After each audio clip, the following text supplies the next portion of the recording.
Alright, in this video, I'm going to be going through some broadsheets that cover the entire topic of P7 in AQA's caboodle scheme of work, which is on atomic structure and nuclear physics. Before I start, I just want to give credit to TES contributor R. Busby123, who created these broadsheets. So thank you to him for making my job a little bit easier.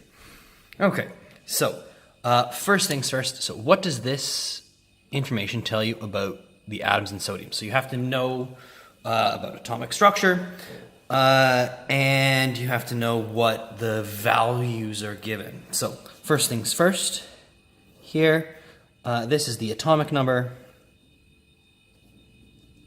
and that is the number of protons, number of electrons. Okay, so sodium has 11 protons and 11 electrons. Next, we've got the mass number. And the mass number tells me how many protons plus protons plus neutrons that we have, so I can find out how many neutrons I have. And neutrons is mass minus protons, which is 23 minus 11 equals 12. So I got 12 neutrons. So what information can it give me? 12 neutrons, 11 protons, and 11 electrons. Describe the structure of an atom. Okay, so you've got protons and neutrons, tightly packed in a central nucleus.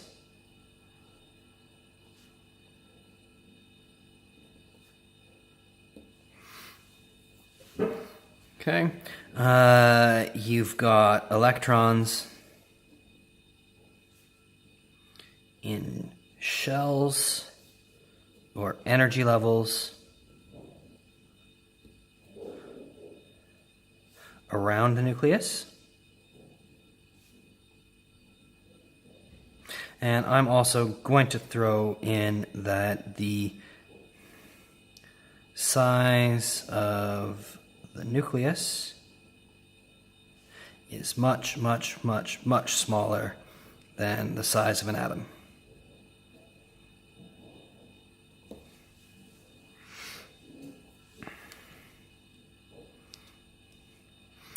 Okay. Describe the plum pudding model of the atom. So this here is the atom is a solid ball. Solid mass. There is a sort of mostly positive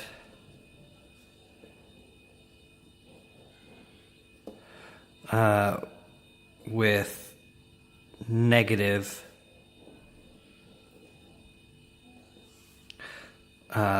sprinkled throughout, I'm going to call it. Spread throughout.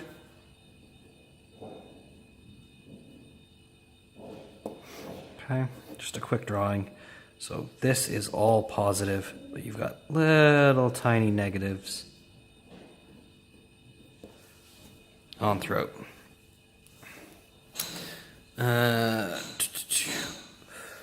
What did the results of alpha particle scattering experiment suggest? They suggested that there was a so atoms are mostly empty space, and positives are highly concentrated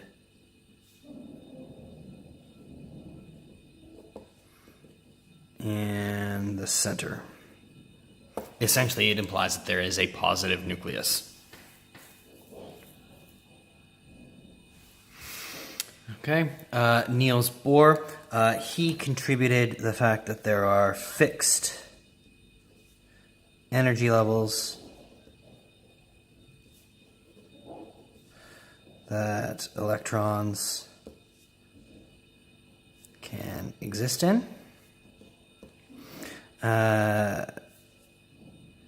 Also known as shells.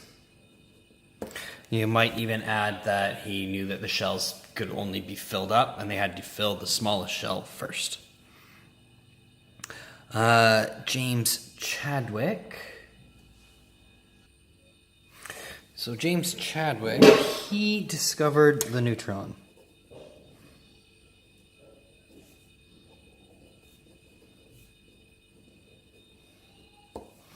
Very difficult to discover because it's not affected by magnetic or electric fields because it doesn't have a charge.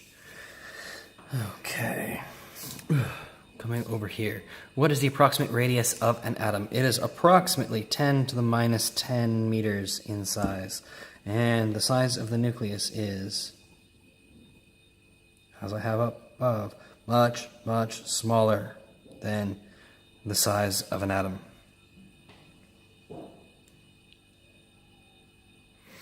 Actually, about 20,000 times smaller, I think. Very, very, very, very, very, very tiny. What are isotopes? They are elements with different numbers of neutrons. For example, carbon 12 and carbon 14. Stable, radioactive.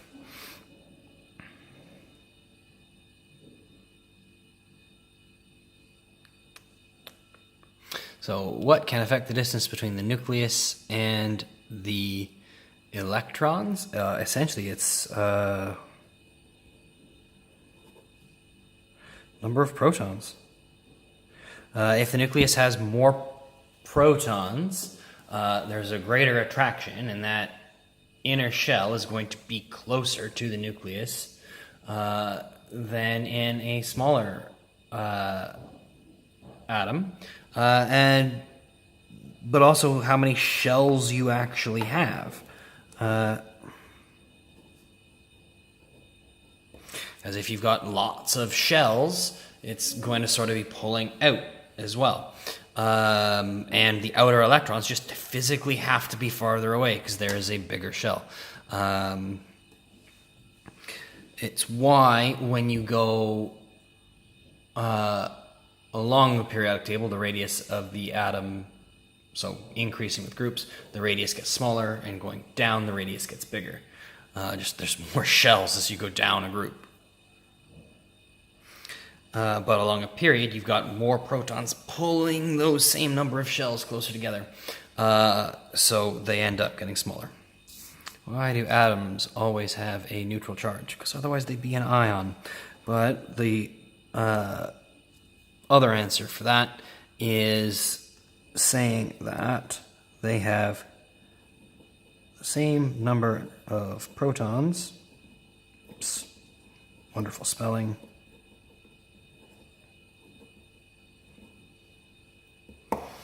Okay, so an atom always has the same number of protons as electrons, therefore they are neutral. And if any of these numbers are not equal, then it's not an atom, it's an ion. All have the same number of protons. So, atom is neutral. Isotope has different mass number. Ion has different number of electrons. Okay? You can also say, so chemically speaking, atoms and isotopes, they behave chemically exactly the same. You cannot chemically tell the difference between carbon-14 and carbon-12. They behave exactly the same because they have the same number of electrons in their outer shell. Ions, however, do behave different chemically, but the nucleus doesn't change. So a lithium-2 ion of a particular isotope will decay the same way as a lithium atom of that same isotope. Basically, why do scientific theories develop over time? More information, better experiments,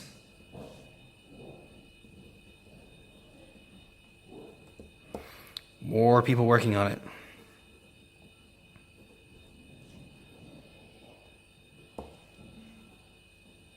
Okay, basically the idea behind science is that we make decisions based on information. So more information, we can get better theories, we can evolve it. And the theory of the atom is a great example. 2,500 years, we believed it was just a solid mass, completely indivisible. We then discovered that there were electrons, so there were positive and negative parts to an atom, but we still believed it was a ball, and it was just that the electrons were in the pudding that was the positive. We then discovered that, in fact, the positive is tightly packed in the center, in the nucleus. So we now discovered the atom was mostly nothing, but we didn't really know where the electrons were. We just had them floating around the outside. Niels Bohr comes along, realizes that electrons exist in fixed shells. Then Chadwick discovers that we've got neutrons, and now we know that orbitals have interesting shapes, that there's quantum mechanical properties and effects. So everything sort of better technology, better information, better refining our theories, and using our models to explain what we are observing.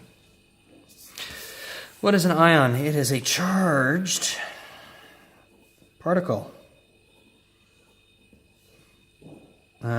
It can be either an element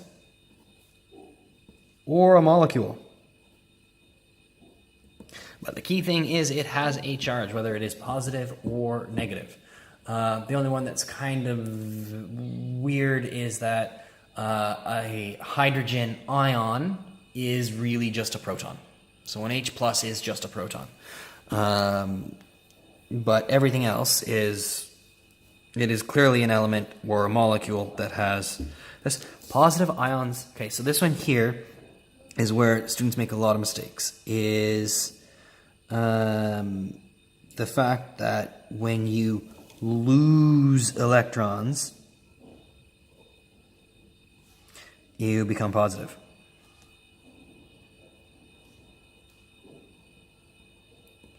Okay? You are subtracting a negative number. You are becoming positive.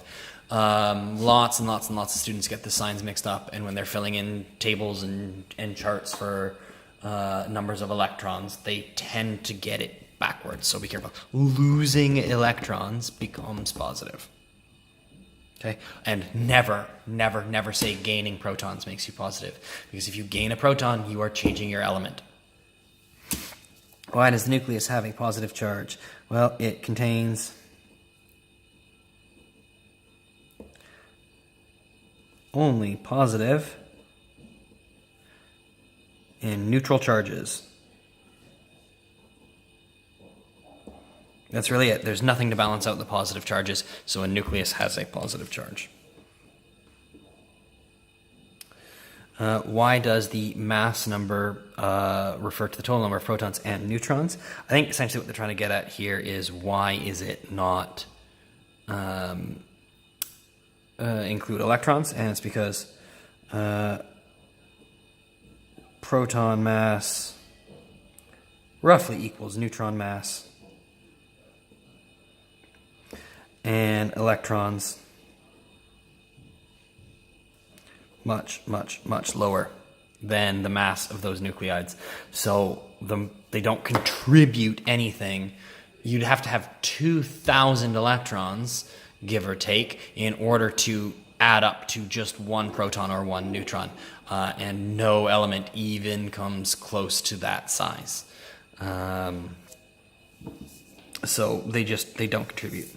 Okay, simple chart. +1, 0, -1, 110, or 1 over 2,000. Okay. Functionally, it's 0. Sometimes they want to see 1 over 2,000.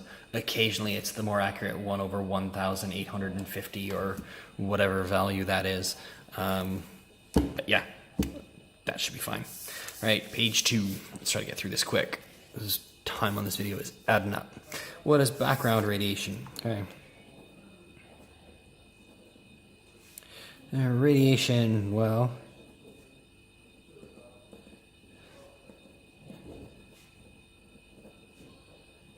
in the background of the environment every day. / everyday exposure.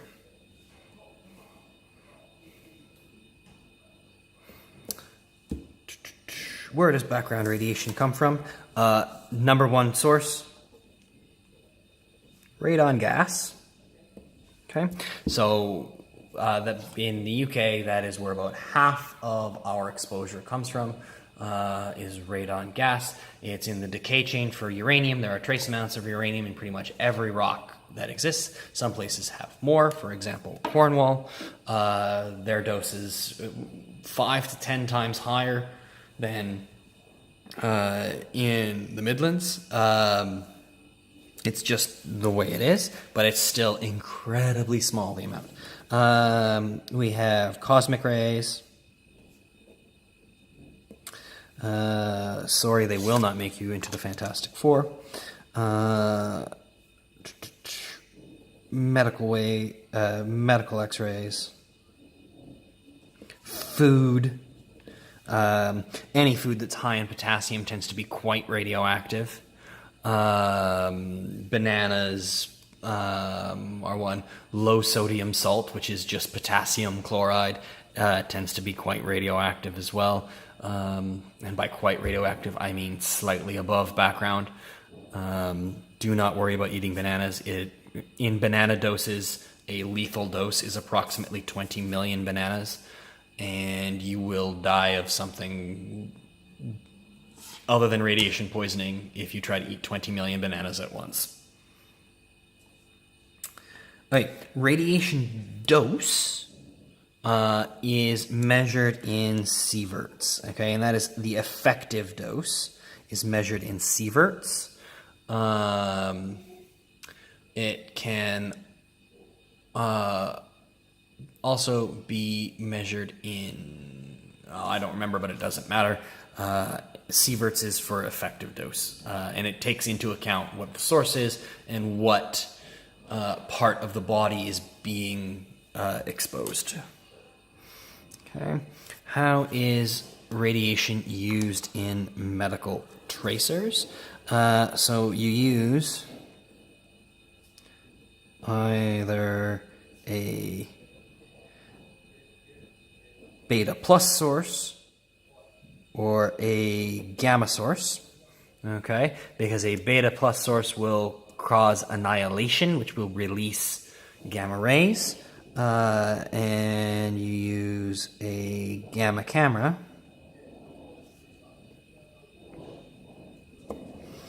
and the tracer is injected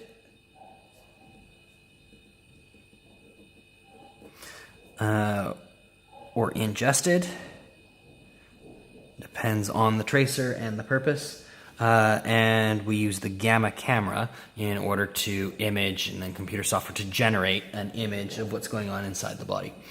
A very common one is a radioactive fluorine is bonded, it replaces an oxygen and glucose. Your body still treats it like glucose, and things like tumors and that use a lot of energy, so they need a lot of glucose. So if you have a high concentration of glucose somewhere that you shouldn't, you will have this radioactive tracer will find the tumors for you.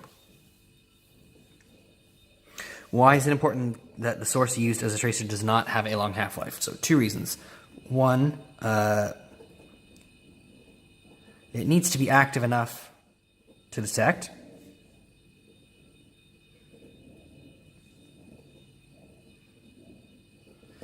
But two, it needs to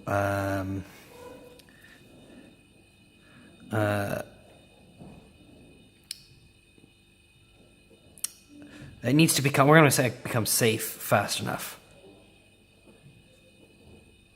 Basically, it needs to be used up and not, as it can limit your exposure that way.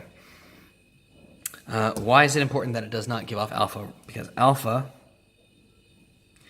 is very ionizing and will cause severe damage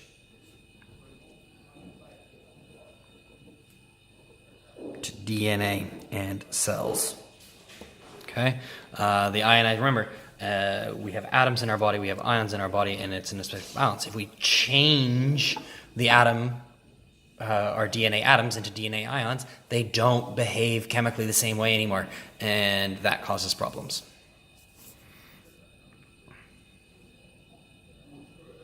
I just answered that one. How is radiation used in radiotherapy? Okay, so typically it is gamma rays are used to destroy tumor cells or cancer cells. So we use a dose of radiation that is focused, and it is used to kill cancer cells. Okay, so it is absolutely focused and destroys cancer cells. So why are some people cautious about using radiation in medical treatments? Because there is a risk of cancer.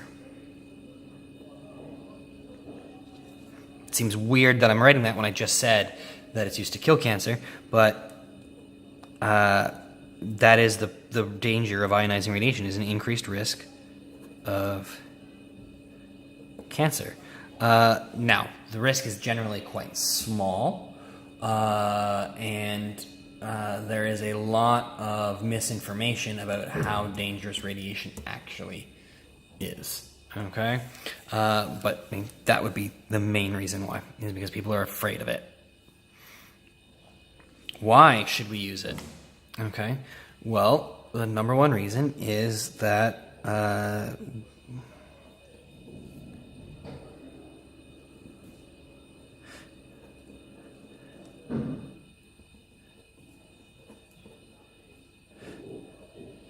we get images of the inside of the body that we can't get any other way. I mean, to check to see if you've got a broken bone, you can either use an x-ray or you can cut someone open and physically take a look.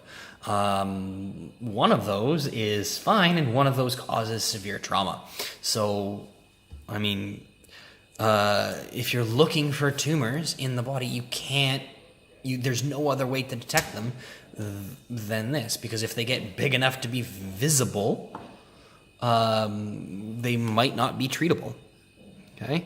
The other thing is, it is an effective treatment.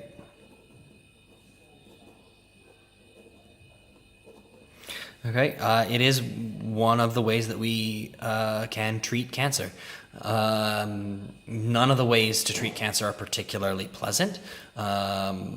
Chemotherapy is brutal and unpleasant. So if you can go through radiotherapy, it is significantly less painful. There are less side effects. It's just, actually, typically it can't work on its own. You got to work with chemotherapy. Okay, now nuclear fission. So what is nuclear fission? It is the splitting of a large unstable nucleus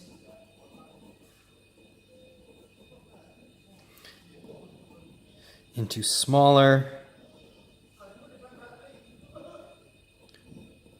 daughter nuclei. Okay. When does nuclear fission usually occur? It is after a neutron is absorbed by a large nucleus. Okay. And typically this happens in nuclear reactors or bombs. Spontaneous fission in nature has been theorized, but I don't think it has been actually observed. What can the neutrons released cause? The neutrons released can cause a chain reaction.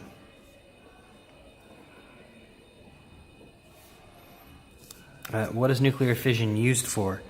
Nuclear power and nuclear bombs.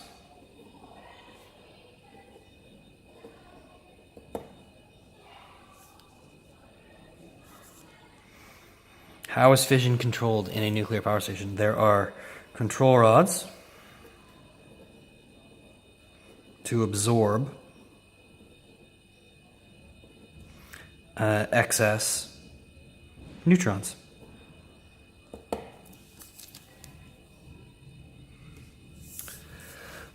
What happens to a nucleus undergoing fission? It splits into two daughter nuclei.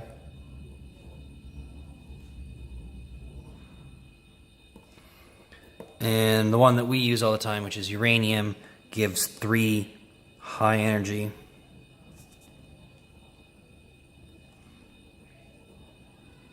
neutrons, and some mass is converted into energy. And it's that energy that we use to heat the water, turn it into steam, and spin turbines. Kinetic energy. Okay, they're all moving. The daughter nuclei are moving pretty slowly, but the neutrons are moving very, very, very quickly. And you might even say thermal energy, because we have lots of thermal energy being released. What causes the explosion in a nuclear weapon? In a atomic bomb, not a fusion bomb or a hydrogen bomb, it is an uncontrolled chain reaction. There is nothing to absorb the excess neutrons, so they cause a fusion, or they cause a fission, which produces 3 more each, so on and so on and so on. It happens so quickly because everything is so densely packed that all the energy is released all at once in a tremendous explosion.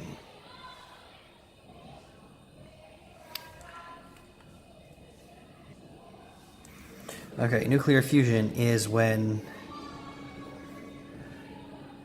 2 small nuclei fuse into 1 larger nuclei.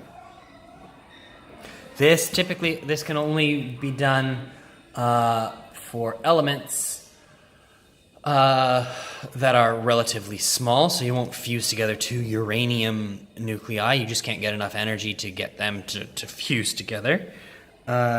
This does happen in nature. It happens all the time in the sun and other stars.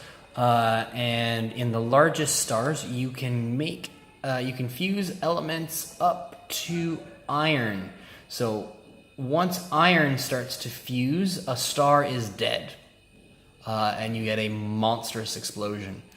And in that that fraction of a second that the star explodes, you get all the other elements created by fusion. And the reason that we can't use nuclear fusion right now is that it requires very high temperatures, and it's just it takes more energy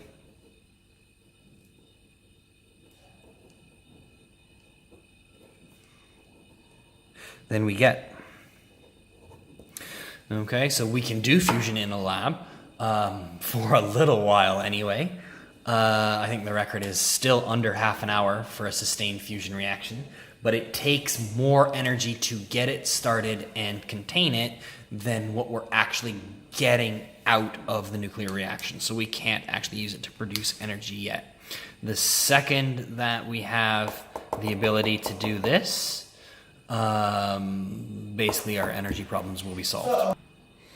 Okay, so that should pretty much cover all of the key points for P7 in a very top level way.